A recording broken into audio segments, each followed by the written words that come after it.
friends. This is Nick. Today I'm here to do a walkthrough of CS50 AI from Harvard, Project 4.x,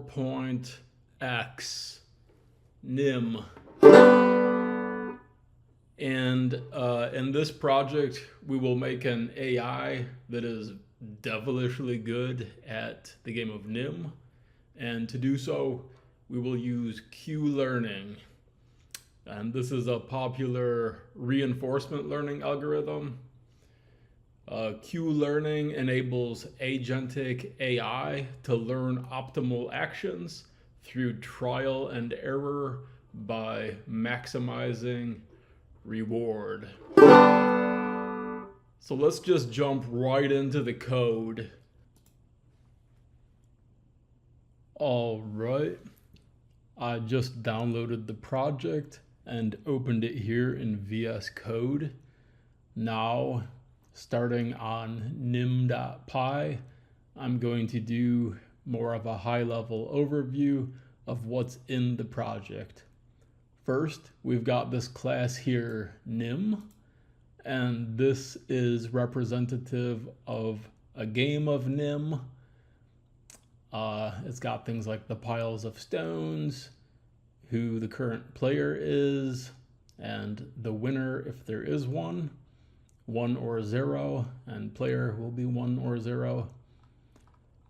We've got methods for updating the game of NIM, like making a move, and then these class methods that apply to any game of NIM, like these are the available actions for this exact set of piles. Moving on, we've got NIM AI, and this can be considered an agent. That is to say, it's a system that observes a state, chooses an action, and updates its internal policy based on experience. It implements Q-learning, which is done with this Q table, I refer to it as, but here it is a dictionary, and we'll get more into it later. The alpha is the learning rate, and epsilon is how often we're going to make a random move instead of the optimal move. Then we've got numerous functions for updating the AI, and important things here like choose an action. Moving on, we've got a global function train, which takes an argument n, and this essentially creates an agent, trains it on n games of NIM, and then returns that agent. Finally, there is play, a global function, which essentially is the game loop for a game of NIM. It takes keyboard input, and the human player can go against the AI, and it handles things like this little pause here to make it feel more natural. And that's everything in nim.py. We've got this other file, play.py, and this is the main entry point to the program. It's relatively slim. We're importing train and play. We're creating and training our AI, and then we're playing against it. So no arguments or anything, pretty straightforward. Now let's jump back and take a deeper look at everything in nim.py. All right, take 99. So let's go through each one of these functions in a little bit more detail and kind of give a more in-depth look at everything here. And we'll fill in some scaffolding wherever there is a exception. Init, we initialize the game board, and then each game board has piles, player, and winner. Piles is a list of how many stones are in each one of the piles. So this 1, 3, 5, 7 is 4 piles with these numbers of stones in each pile. The player again is 0 or 1, and here player means the player whose turn it is, and winner will be whoever won or none. So 1, 0, or none. Available actions takes this argument piles, which is like this 1, 3, 5, 7, and it's going to return all of the actions ij, which is index and count. So you can think of I as index and j as count. So we're removing j stones from the pile at index I. And this function is returning a set of all the possible actions. So in each pile, we can remove anywhere from 1 stone up to all of the stones. Other player, this is just going to invert the player. If we pass in 0, it returns 1. If we pass in 1, it returns 0. Switch player, this will invert the player on our game of NIM. Move is going to apply this action, this ij tuple, which here he calls pile count. And we're just removing count stones from pile at that pile index. So you can see right there where we remove the stones. And then we're also switching the player on move. Then if all the piles are empty, we have a winner. But this is a little tricky because we just switched the player. So just remember, if you remove the last stone, you lose. So it's a little tricky. I would study that logic. Down here to our agent, nim AI, we have Q, which is our Q learning table. And this maps tuples of state and action to floats. And this one is tricky because these are like a tuple of tuples, because each state is a tuple, such as this 1144, and each action, index and count, or I and j, or pile and count, is also a tuple. So the keys to this dictionary are a tuple of tuples, and the values are floats. Alpha is our learning rate. So when we change our Q values, we're changing them by some amount. And if this learning rate is higher, we'll be changing them more. Epsilon is how often we make a random move instead of like the best move. Update, this one's a little trickier. We get update Q learning model given an old state, an action taken, a new resulting state, and the reward received from taking that action. So it's kind of getting the old Q value and then the best possible future reward, and then we're updating, which is just going to end up adding these together. But you don't have to worry too much about this function because it's done for you. Get Q value. This is the first one we have to do. Return the Q value for the state and the action. If no Q value exists yet, return 0. So let's put in some scaffolding here. So we want to return something from our Q dictionary, and we just know we need a key. And then if nothing is there, return 0. and I'll do 0.0.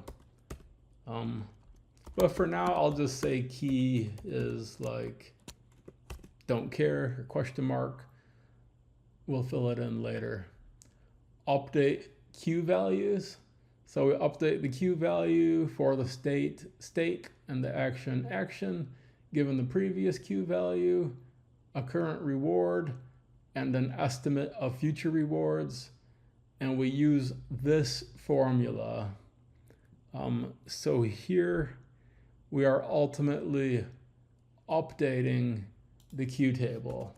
So like what we do here is we're just saying self.q something, I'll just say key again, equals some value. We'll fill it in later, but that's kind of the format. So I'll just say key equals question mark, and this is what we're doing in this function. Best future reward. Given a state, consider all possible state action pairs and return the maximum of all of their Q values. And then use 0 as a default if there is no Q value. So we're returning a number. For now, I'll just put return 0. Choose action. Given a state, return an action, ij, to take. If epsilon is false, then return the best action. If epsilon is true, then with probability epsilon, choose a random action, otherwise choose the best action available. If multiple actions have the same Q value, any one is acceptable. So here we're constructing an action. So like we're returning something like pile count. So I'll just for now say pile is 0 and count is 1. And that's kind of the scaffolding.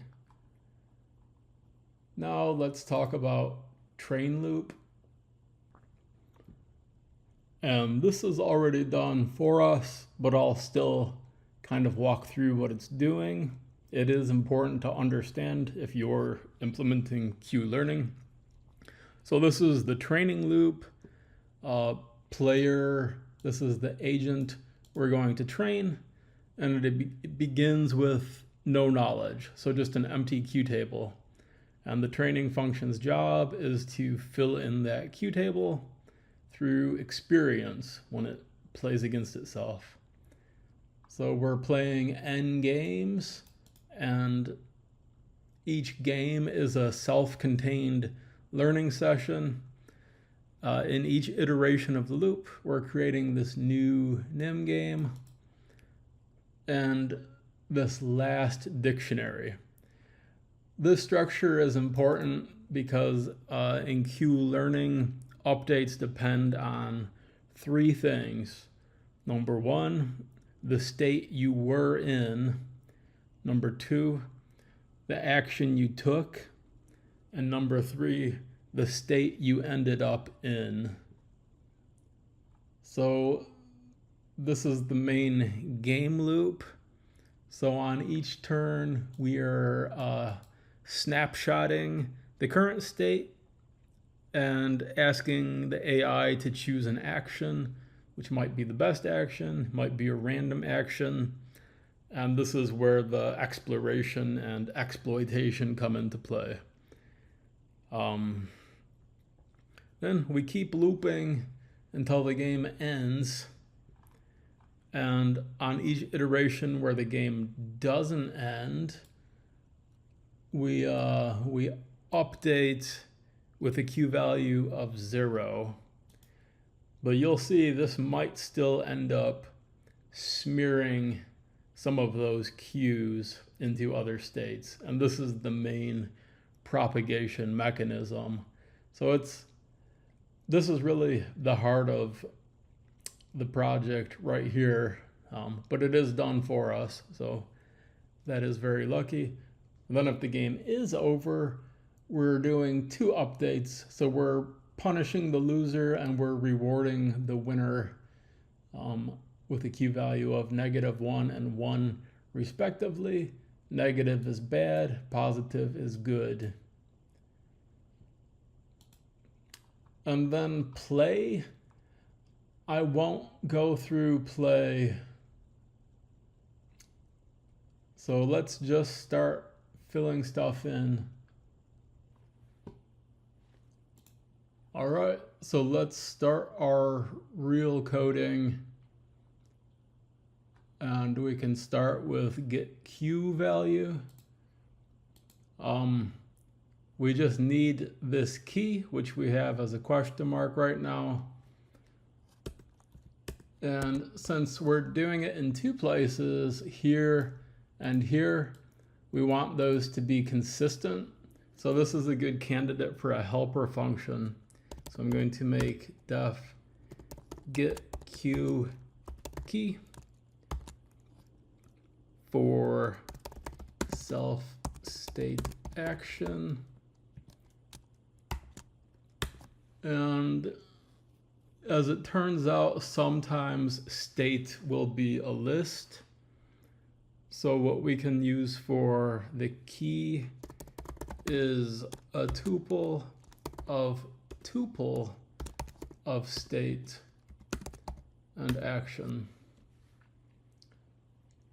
Then down here in get Q value, we can use self.getQkey for state and action. And this should be q.get, not just q parenthesis. We're using the get function. Then for update Q value for the key, we can use the same key, get Q key. Then we want to update it with this formula. Old value estimate plus alpha times the quantity, new value estimate minus old value estimate. So sometimes I like to just paste it in. So there I will paste kaboom. And as it turns out, old value estimate is the previous Q value. So we can just use old Q. So I'm just going to replace old value estimate there and there with old Q. Alpha, it's just self.alpha.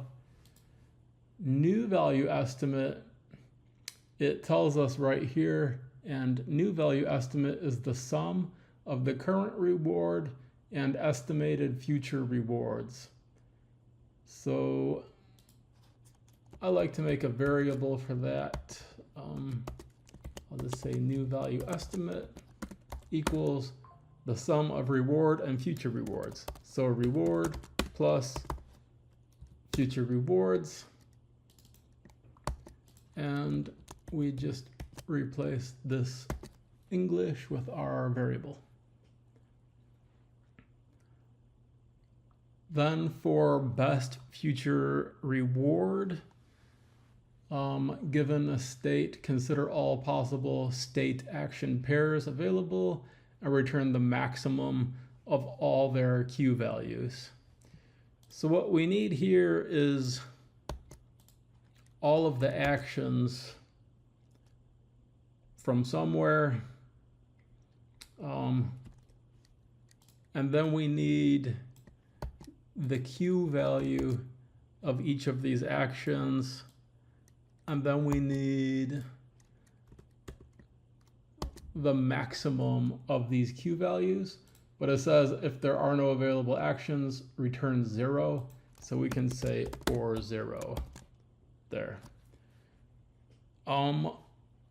So how do we get all of the actions? Well, we have this helper method nim.availableActions, which takes a state as an argument. This returns a set. I want to convert it to a list. So I'm just going to call it actions equals a list of the set. The Q value for each of these actions well, I'll just say Q values is some list, and I'll use a generator expression. So self dot get Q value. We've already got the state, and action will be our variable, and we're just doing this for action and actions. So list of the Q value for every action, and what we're returning is just the maximum of these Q values, or 0. So we can return the max of those Q values, and we can use this default 0. And I'll just fix that line. Finally, choose action. We're returning this ij, or pile count. If epsilon is true, then with probability self.epsilon, choose a random available action. So to pick a random action, we again need all of our actions. So I'm just going to plop those in, all the actions. And then if epsilon is true, and with probability self.epsilon. So we can say random.random or uniform 0 to 1 is less than self.epsilon. We pick a random action. So we return random.choice of actions. Otherwise, we return the max Q value. So the action with the max Q value.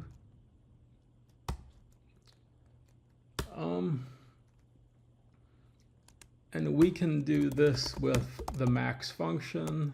So max of actions, and then some key. I'll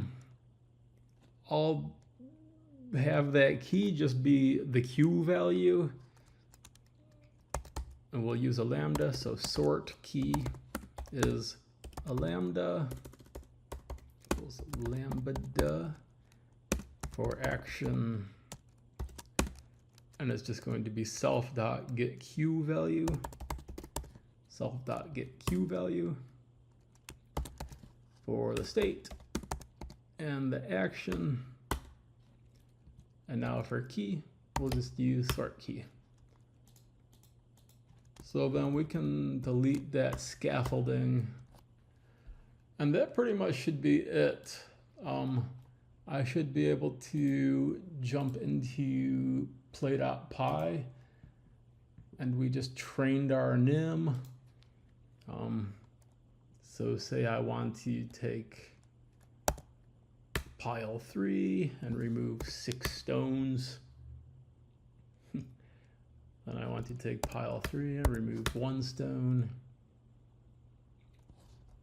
Then I want to take pile 1 and remove 1 stone. Then we're forced to lose. So the computer, very smart. Congratulations. You're on Earth. Earth, mother trucker.